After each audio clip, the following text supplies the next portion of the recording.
Olá, sejam todos bem-vindos ao curso básico Teoria e Prática do IPv6. Nesta aula, irei falar por que implementar é urgente. A internet continua crescendo, como vocês podem ver neste gráfico. Em 2001, nós tínhamos aproximadamente 400 milhões de pessoas conectadas na internet. Em 2015, esse número saltou para um pouco mais de 3 bilhões. Isso representa um aumento de 775%. Dados de acesso no Brasil.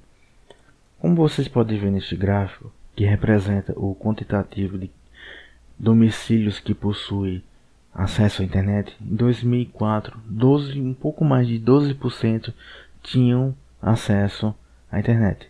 Em 2015, esse número subiu para quase 60%. Isso representa um aumento de 473%. Em 2012, nós tínhamos quase 83 milhões de pessoas com conexão com a internet. Em 2015, esse número já saltou para um pouco mais de 100 milhões de pessoas. Portanto, quanto mais domicílios acessam a internet, mais endereçamento IP necessitamos. Mas como é que funciona esse gerenciamento dos recursos de endereçamento? Na autoridade mundial, a responsabilidade está na IANA. Ela é responsável por gerenciar todo o recurso de endereçamento, mas esse recurso é alocado para os registradores regionais. O APNIC na Ásia e Pacífico, na América do Norte nós temos o ORIN, aqui na América Latina nós temos o LACNIC, o IP-NCC na Europa e o AFNIC na África. Estes registradores regionais, eles alocam esses endereços para instituições que queiram endereços que são sistemas autônomos ou para registradores nacionais. Mas como no Brasil nós já tínhamos o NIC.br, é o NIC.br que aloca os endereços IPv4 e IPv6 aos sistemas autônomos. Portanto, essa é a hierarquia de alocação de endereços IP, tanto IPv4 quanto IPv6. Mas o que é um sistema autônomo? O sistema autônomo é uma autoridade administrativa que possui autonomia para selecionar o protocolo de roteamento a ser adotado. Uma definição melhor nós teremos são as entidades que compõem a internet, as quais são detentoras dos recursos de numeração a ele alocados pela autoridade regional. Para compreender melhor o que é um sistema autônomo, nós temos a ferramenta asnmap.com, que gera um gráfico de relacionamento entre os sistemas autônomos a partir de 1. Neste gráfico, nós temos os relacionamentos criados a partir do AS1916. No caso, cada círculo que vocês veem, cada bolinha dessa é um sistema autônomo que possui endereços IP alocados a partir do NIC.br. Isso representa um relacionamento de como funciona toda a internet. Só que no caso, a internet é muito mais complexa.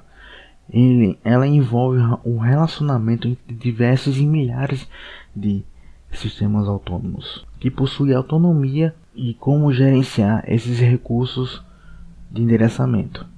Mas por que isso é importante? Neste gráfico havia uma projeção que em 2010 haveria o fim de IPs na IANA.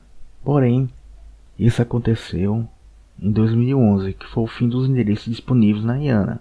Neste ano, em fevereiro, o LACNIC anuncia a última fase para o esgotamento gradual do IPv4. Quando o endereçamento IP chegou ao fim na IANA, só estavam disponíveis os endereços remanescentes nos registradores regionais. No caso, o LACNIC, em fevereiro deste ano, chegou à última fase deste esgotamento. E nesta fase, cada novo membro poderá receber apenas uma vez um bloco /22 ou um /24. Nessa última fase estão disponíveis com mais ou menos 4 milhões de IPs.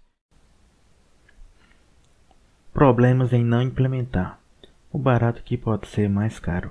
Não implementar exigirá dispositivos tradutores mais potentes. Isso vai acontecer por causa dos mecanismos de transição, que precisam de muito processamento para funcionar. Os novos sistemas autônomos terão poucos endereços para distribuírem.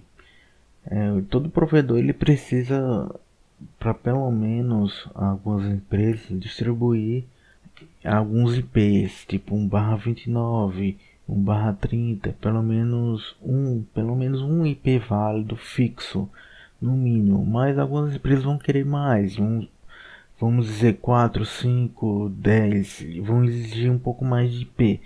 O que vai acontecer? Vai ter pouco IP para distribuir. Risco de impedir que os novos sistemas autônomos tenham IPv4. É provável que quando acabe os IPs no NIC.br, o NIC seja obrigado que os novos sistemas autônomos não tenham mais IPv4, somente IPv6. Esse é o grande risco que pode acontecer caso acabe o IPv4 no NIC.br antes que o IPv6 seja implementado em toda a internet. IPv6 é mais eficiente e rápido. A implementação do IPv6 irá permitir o surgimento de novas redes, quer dizer que como o endereçamento do IPv6 é bem maior, pode obviamente surgir muitos mais, permitir o surgimento de muitos novos sistemas autônomos e muitos mais provedores de internet. Aumentar o processo de inclusão digital, por causa lógico de muitos provedores, de mais acesso à internet, a conectividade será maior, será mais fácil de surgir, porque o endereçamento IPv6 é bem maior. Facilitar o surgimento de novas aplicações e evitar a utilização de técnicas como o NAT. Bom pessoal, esse foi a minha apresentação nesta aula. Espero que não tenha dúvidas, não tenha deixado dúvidas em você. E caso tenha, estarei disponível para tirá-las. Tenha um ótimo dia e te deixo um forte abraço.